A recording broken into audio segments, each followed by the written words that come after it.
CJ 대한통운입니다. 매매 동향을 보시면 개인은 샀고 외국인이 팔았습니다. 좋지 않죠. 프로그램 매매를 보시면 코스피에서는 비차익은 마이너스, 차익도 마이너스입니다. 코스닥을 보시면 비차익, 차익 모두 플러스입니다. 그 프로그램 매매에서 중요한 건 사실 중요한 건 그 차익 프로그램 매매보다는 비차익입니다. 그리고 그 코스피에서처럼 비차익이 마이너스인데 주가가 올랐다는 것은 상당히 많은 매수세가 들어 있었다는 것입니다. 그래서 그 금요일날 장은 아무래도 매수세가 컸다라고 말할 수 있겠습니다. 거래소 지수인데요. 여기서는 반등 가능하다고 표현을 했습니다. 뭐 굳이 또 설명을 드리자면 이 마지막 일봉이 양봉이죠. 그리고 처지지 않았습니다. 이렇게 보시면 대략적으로 그 선이 일치합니다. 그래서 보면 이 갭을 채울 수 있을 만한 그 일봉은 아니지만 상승할 여력은 충분히 있다라고 보겠습니다.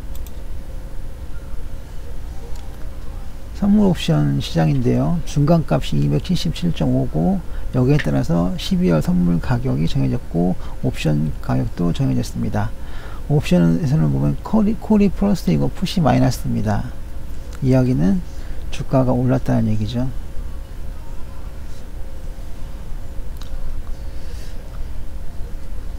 이제 조금씩 그 선물 옵션 시장에서는 그 양매도하는 물량이 점점 늘어나기 시작할 것입니다.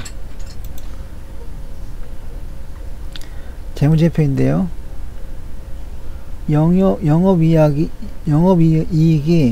영업이익이 나쁘지만 목표가는 20만원입니다라고 말씀을 드리겠습니다. 영업이익을 보시면 마이너스입니다. 증가율이 마이너스죠. 하지만 증가율이 마이너스일 뿐 실제 영업이익은 1000억원이 넘습니다. 그래서 목표값을 20만원 정도로 정하겠습니다. 그 증권사 투자의견 및 목표가인데요.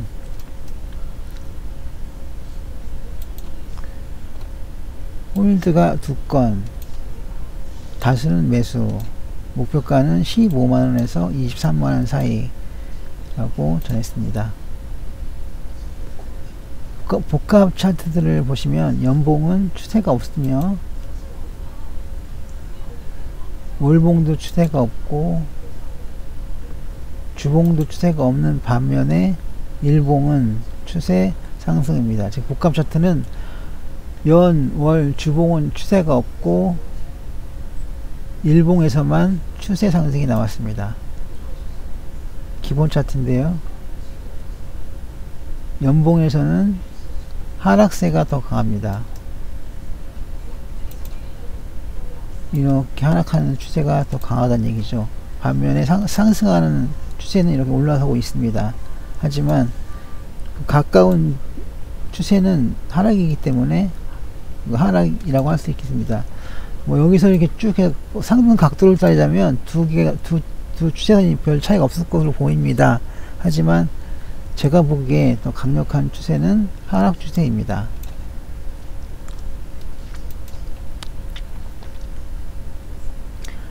기본 차트 월봉은 이평선 골든크로스라고 했는데 5월봉과 20월봉이 서로 만났기 때문입니다. 하지만 추세는 하락입니다.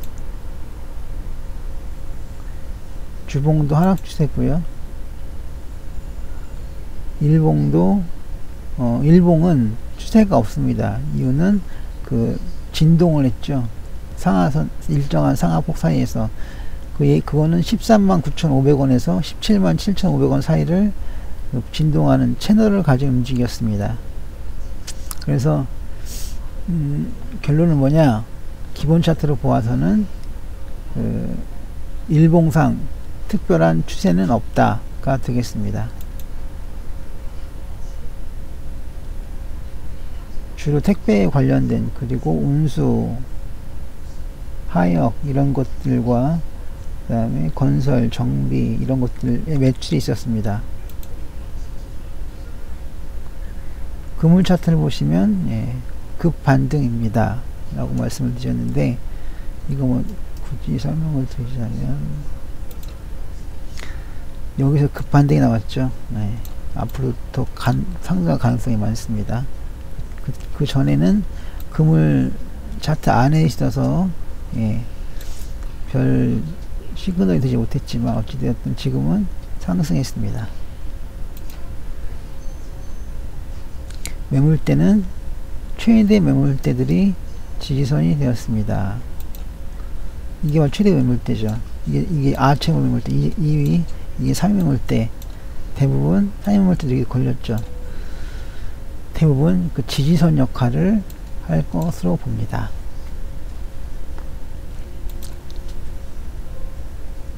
시고저 라인인데요.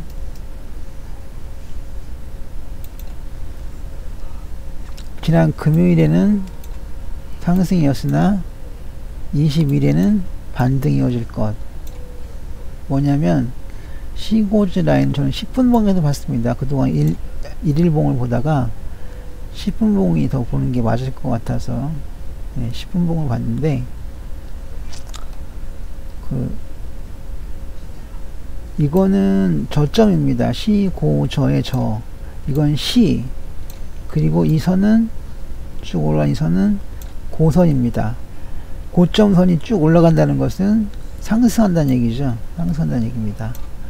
그리고 이 상승은 끝날 것이 아니라 대부분 그 동력으로 인해서 다음에도 더 상승할 가능성이 나타납니다. 그래서 월요일날 상승할 가능성이 더 크다라고 말씀을 드린 것이었습니다. 일목균형표인데요.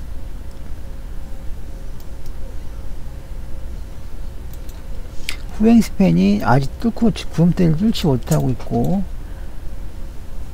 기준선을 저항선이 뚫지 못하고 있고, 다만 일봉이 구름대 위에 머리를 내민 것이 있습니다. 그래서 완벽하게 제압하지 못했다고 표현을 했습니다.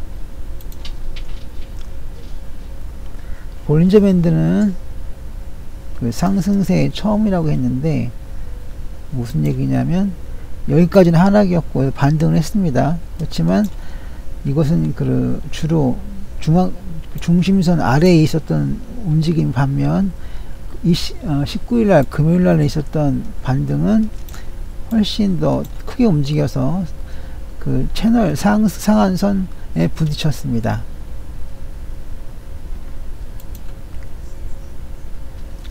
엔벨로프도 마찬가지 이유에서 상승세가 되고 있고요. 박스 차트는 상승세가 이어진다고 했는데, 그 이유는 여기서 보시면 이게 행잉맨 또는 망치형 나타났고, 그 뒤에 양봉이 나타났습니다. 다음에 장대는 몰라도 양봉이 나타날 확률이 음봉이 나타날 확률보다 더 많다고 할 수 있겠습니다.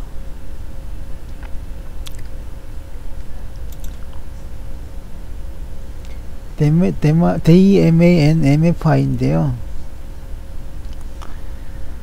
DMA가 살짝 꺾이긴 했지만 분명하지 않습니다.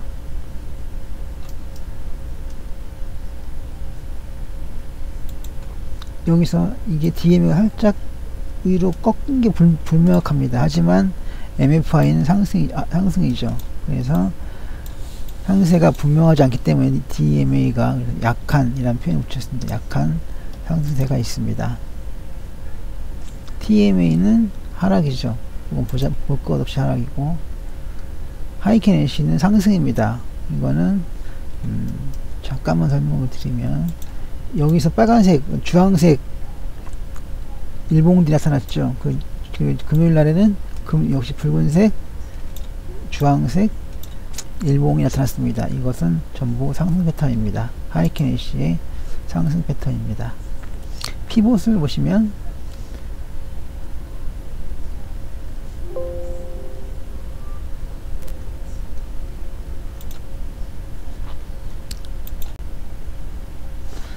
여기서 보시면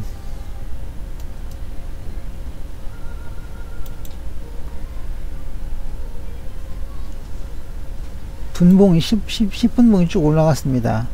그러면서 1차 저항, 2차 저항도 예, 마찬가지로 넘어섰습니다. 그래서 피봇으로는 상승세가 강하다라고 말씀드릴 수 있겠습니다. 자, 시간이 없어서 빨리빨리 넘어가겠습니다. D마크도 역시 상승선을 넘었는데 피봇과 같고, 지그재그는 채널이 있습니다. 예, 채널 상승선, 하락선이 있는데 이게 진동하는 모양입니다. 거래량 지표 상승이고요.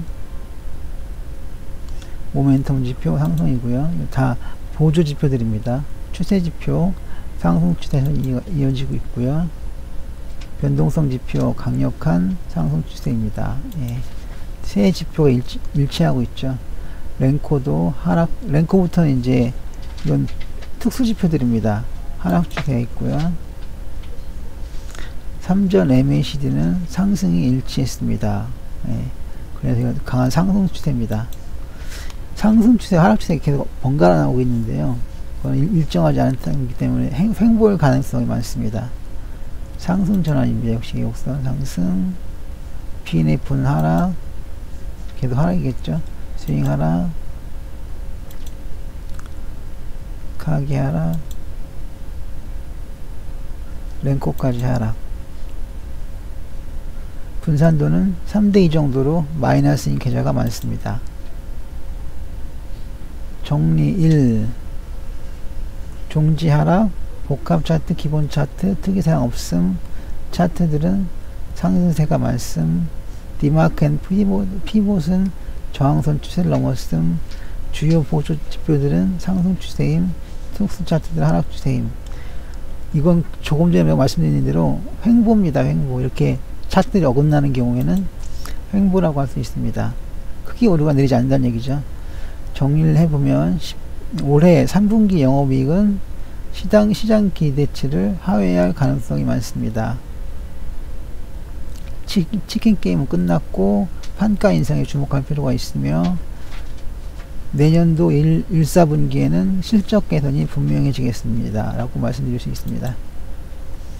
자, 이렇게 해서 투자 의견 매수이고요. 목표가는 20만원을 정했는데, 정리를 하자면 그 각 지표, 그러니까 보조 지표, 특수 차트, 이런 것들은 결국에는 서로 어긋나는 면이 많아서 일정한 그 추세를 만들지 못하고 있습니다. 따라서 이것은 횡보할 가능성이 무척 많습니다. 그래서 매도나 매수보다는 일단 추이를 관망하시는 자세가 바르지 않나 라고 말씀드립니다.